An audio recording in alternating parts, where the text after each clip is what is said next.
સુરતના રાંદેર વિસ્તારમાં સાહિત્ય સમ્રાટ અને મહાન લોકશાયર ડોક્ટર અણ્ણાભાઉ સાઠેજીની 106મી જન્મજયંતિની અત્યંત ધામધૂમથી ઉજવણી કરવામાં આવી હતી। સુરત શહેર વીર લહુજી યુવા સેના ગ્રુપ દ્વારા આયોજિત આ ભવ્ય કાર્યક્રમમાં મહાન કવિ, લેખક અને કથાકાર એવા ડોક્ટર અણ્ણાભાઉ સાઠેજીએ સાહિત્યના માધ્યમથી સમાજ જાગૃતિ માટે આપેલા અજોડ યોગદાનને યાદ કરવામાં આવ્યું હતું। આ પ્રસંગે આયોજક યેસુનાથ કાકડે, પ્રકાશ કામલે, જ્ઞાનેશ્વર સૂર્યવંશી, લખન વૈરલે તેમજ મુખ્ય અતિથિ ડોક્ટર અનિલ સાઠે, સીધુ મરસાલે અને વોર્ડ 2ના મંત્રી દેવ કડરી સહિતના અગ્રણીઓએ ખાસ ઉપસ્થિત રહી ડોક્ટર અણ્ણાભાઉ સાઠીજીને શ્રદ્ધાસુમન અર્પણ કરી કાર્યક્રમની શોભા વધારી હતી। મારું નામ દેવાભાઈ સોમાભાઈ કડરે છે। આજે અમારા સાહિત્ય સમ્રાટ લોકશાયર ડોક્ટર અણ્ણાભાઉ સાઠીજીની 106મી જન્મજયંતિ અહીંયા ઉજવવામાં આવી છે। સાહિત્ય સમ્રાટ લોકશાયર ડોક્ટર અણ્ણાભાઉ સાઠે એમને જે સમાજ માટે જે કાર્ય કર્યું છે તે યાદપૂર્વક છે અને એમની યાદમાં અમે દર વર્ષની જેમ આ વર્ષે પણ જયંતિનો કાર્યક્રમ અહીંયા રાખેલ છે। આજે 400 થી 500 લોકો અહીંયા ભેગા છે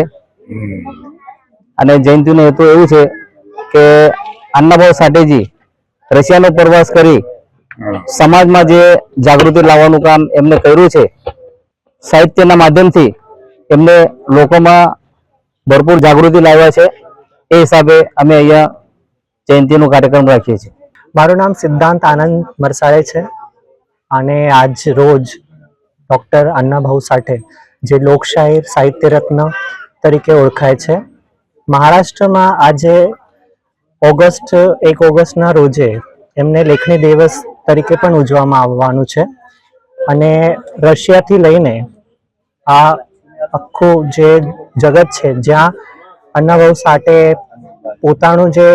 ગરીબીમાંથી ભણતર લઈને પોતાના સાહિત્યથી, લેખણીથી એમને જે લોકોમાં અને યુવાઓમાં જે જાગૃતિ લાવ્યા છે તે રશિયામાં પણ છે। એવું કહેવાય છે કે રશિયામાં રાજ કપૂર પછી જે પહેલા બીજા વ્યક્તિમાં આવે છે જેમને ઓળખવામાં આવે છે તે અણ્ણાભાઉ સાઠે કરીને જ છે અને જ્યારે છત્રપતિ શિવાજી મહારાજનો જે પોવાડા કહેવાય, જે ગુજરાતીમાં તમારામાં ડાયરો કહેવાય, એવી રીતે એ જે પ્રખ્યાતિ લઈ ગયેલા હતા એ પહેલા વ્યક્તિ ડૉક્ટર અણ્ણાભાઉ સાઠે હતા અને આજ રોજ અમે બધા મળીને ગુજરાતમાં એક એમની ઓળખ અને એમનો વિચાર લઈને અમે આજે કાર્યક્રમ નિયોજિત કરીએ છીએ। મારું નામ ડોક્ટર અનિલ ઉત્તમ સાઠે છે। આજે અમારા અણ્ણાભાઉ સાઠેની 106મી જયંતિ નિમિત્તે અમે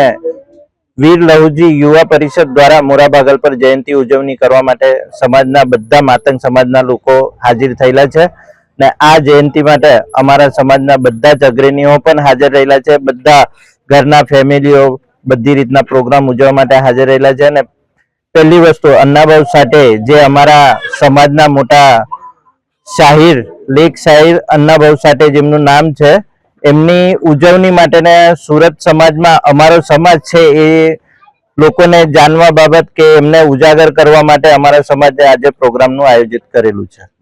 અમારો મુખ્ય હેતુ એ છે કે અમારા સમાજના લોકો જાગૃત થાય ને અણ્ણાભાઉ સાઠે જેમનું નામ બધાને યાદ રહે ને એમને સમાજ માટે તેમજ આપણા ગીત ગાયેલા એ બધું એમનું જે લોક સાહિત્ય સમ્રાટ છે, સાહિત્ય લખેલા છે એની જાણ બધાને થાય એની માટે અમે આ ઉજવણી કરીએ છીએ ને લોકોમાં ખબર પડે કે અણ્ણાભાઉ સાઠે કોણ હતા।